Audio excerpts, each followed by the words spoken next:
આધરાની કાયા ઉપર ગુજરાત નામનું લાખું એના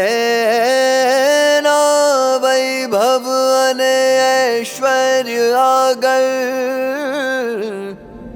જગત લાગે ઝાંખું. કાયા પલટ કરી ગુજરાતની કરી સોનેરી સવાર.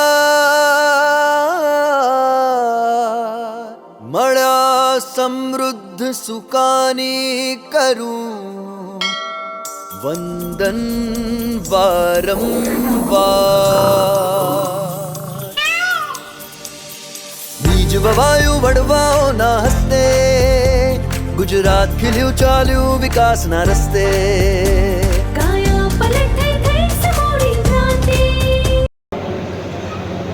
દેશના વડાપ્રધાન, દેશના સર્વાધિક લોકપ્રિય અને વૈશ્વિક નેતા આદરણીય યશસ્વી વડાપ્રધાન શ્રી નરેન્દ્રભાઈ મોદી સાહેબે 7 ઓક્ટોબર 2001ના રોજ ગુજરાતના મુખ્યમંત્રી તરીકે પ્રથમ વખત શપથ લીધા હતા અને સતત 1 વર્ષ જેટલો સમય શાસનમાં રહે સુશાસન દ્વારા ગુજરાતને દેશનું મોડલ રાજ્ય તરીકે પ્રસ્થાપિત કરવામાં સફળ રહ્યા